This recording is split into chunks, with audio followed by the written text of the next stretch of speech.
ईश्वर ही है और है कौन।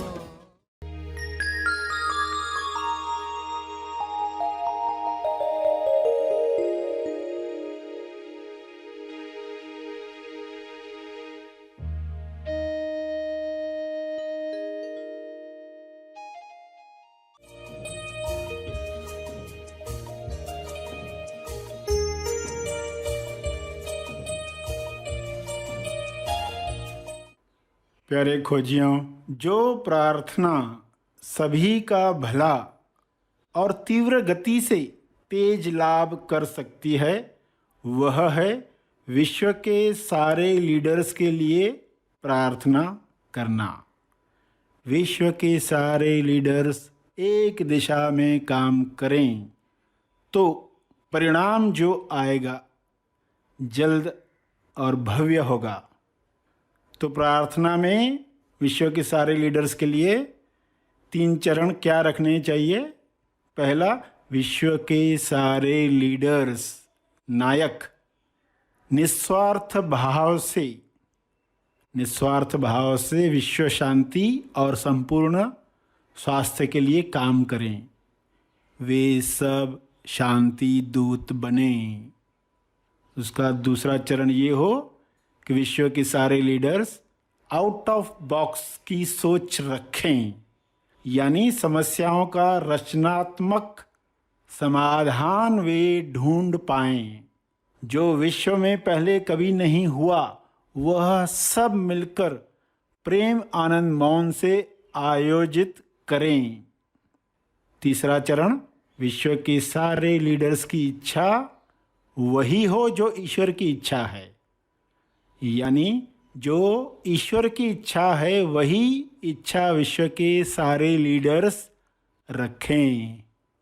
यह संभव है, ऐसा हो रहा है। सभी को शुभेच्छा। हैप्पी थॉट्स तेज ज्ञान फाउंडेशन द्वारा आयोजित ध्यान प्रार्थना बीज बोने के लिए आप सबका स्वागत करते हैं। रोज हम सब मिलकर प्रार्थना करते हैं ताकि हम खुद भी स्वस्थ रह पाएं और जो बीमार हैं उन्हें भी हम अपनी प्रार्थना का बल पहुंचा पाएं। तो आइए ग्रहणशील रहते हैं और इस प्रार्थना का लाभ लेते हैं। सभी की आंखें बंद हैं।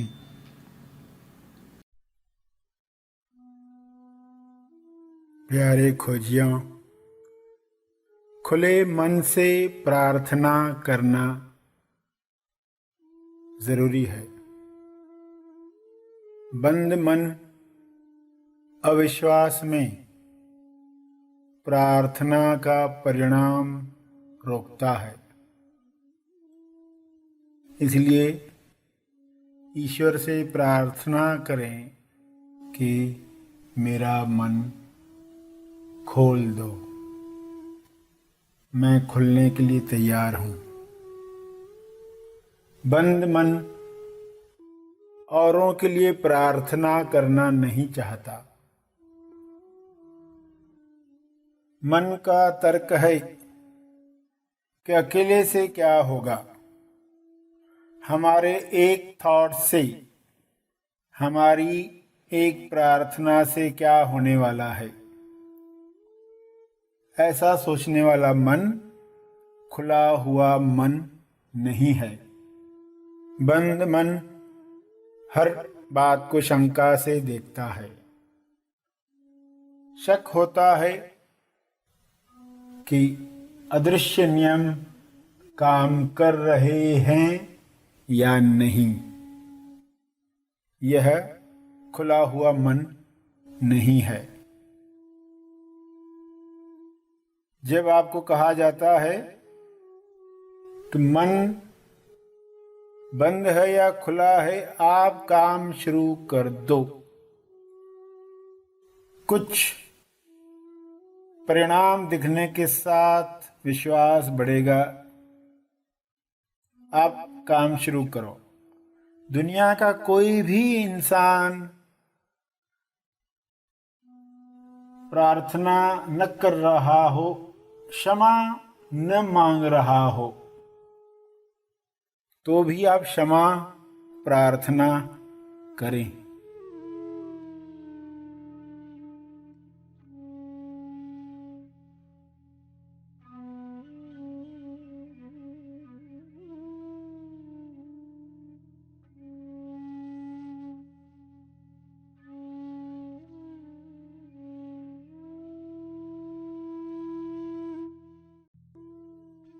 मेरे ध्यान क्षेत्र में ये सब आया है।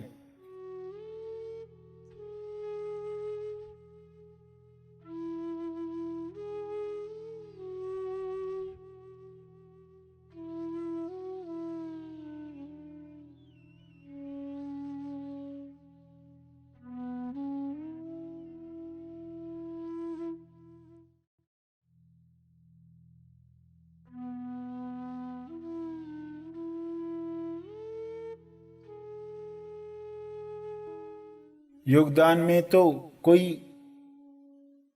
100% रेस्पॉन्सिबिलिटी भी लेता है।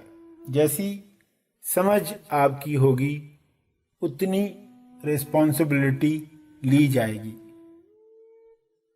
तो आप औरों के लिए भी क्षमा मांगने को तैयार हो जाते हो जब आप अदृश्य नियमों को जानने पहचानने लगते हो, विश्वास रखने लगते हो। ये खुला हुआ मन है। इस खुले हुए मन पर सभी प्रार्थना करेंगे, क्षमा याचना करेंगे, सभी के मंगल के लिए प्रार्थना करेंगे।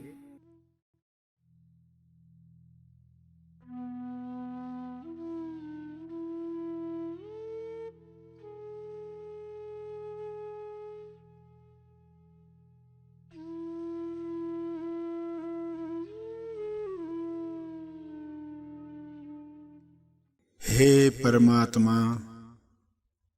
मैं अपने मन को खोल रहा हूँ। मैं अपने मन को खोल रहा हूँ ताकि मेरी हर श्वास के साथ मुझ में जागृति बढ़े। मेरी जागृति से हर जीव का भला हो। मुझे मदद करो, मदद करो।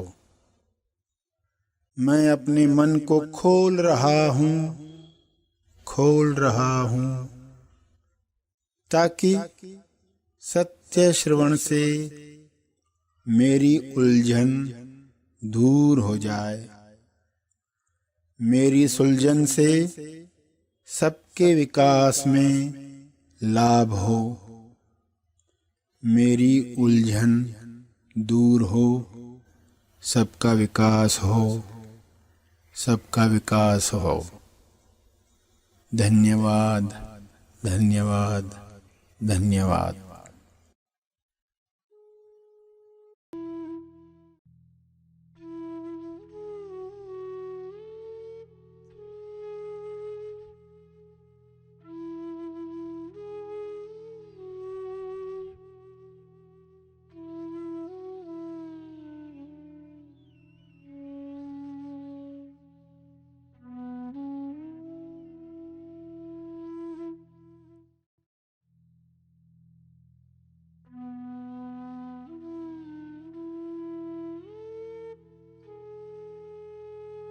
प्रार्थना के अंत में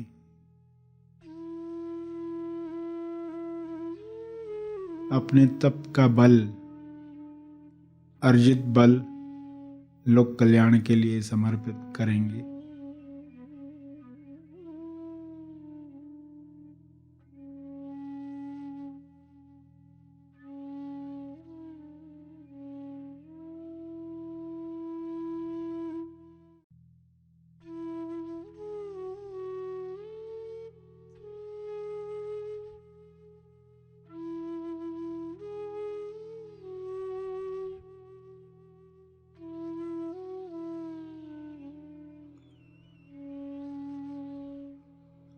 सभी धीरे धीरे आंखें खोलें।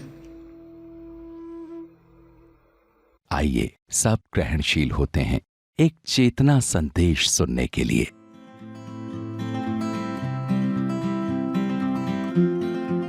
हर अभ्यास के साथ आध्यात्मिक शक्ति आपकी बढ़ रही है, यानी और सहज सहज होते जाएगा। आज जो चीज़ कठिन लगती है वो सहज हो जाएगी। तो नारद की कहानी के द्वारा, मीरा, कबीर, सभी की कहानियों के द्वारा यही इशारा किया गया। क्या इशारा किया गया है? कि अहंकार समर्पित होना चाहिए। एनालॉजी में कहें तो ईश्वर की मूर्ति है, ईश्वर है एक तरफ, सामने व्यक्ति है। गुरु जी क्या करेंगे? ज्ञान का साबुन लगाकर पहले उसका मैल साफ करेंगे, गर्दन से, कमर से, घुटनों से, ताकि वहां पर भक्ति का तेल लगाया जा सके।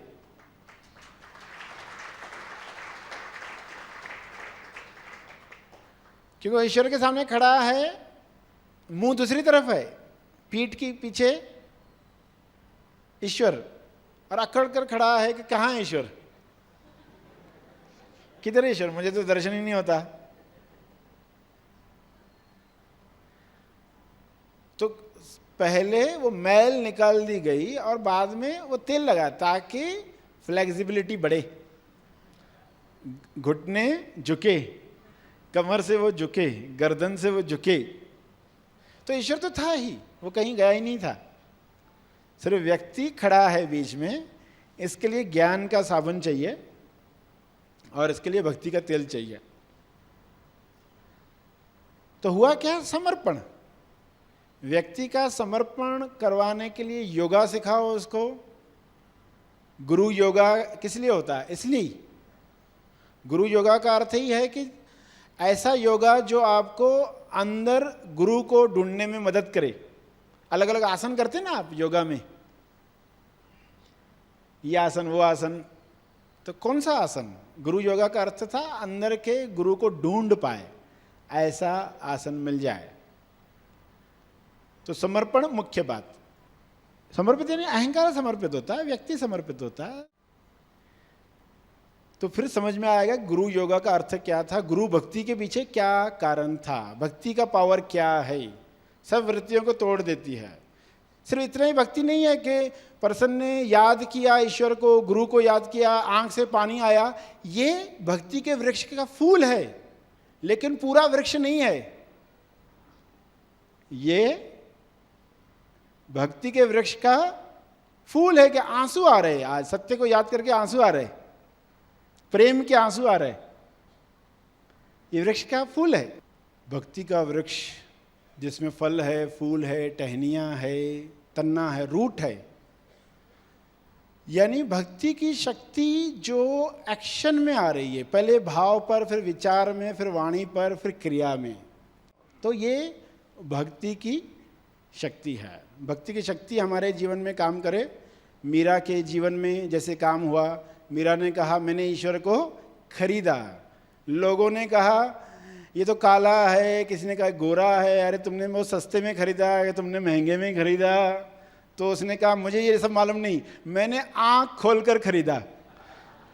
मीरा ने कहा मैंने आंख खोलकर खरीदा। तो आंख खोलकर खरीदा यानी आंख यानी अनुभव पर जाकर। ध्यान में आप आंख बंद करते तो क्या करते हो? एक्चुअली आंख खोलते हो।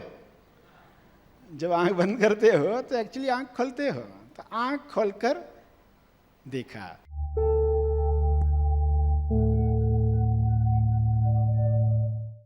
प्रार्थना और मार्गदर्शन का सभी ने लाभ लिया। आइए यहीं पर समाप्त करते हैं, कल फिर मिलेंगे। तब तक के लिए धन्यवाद।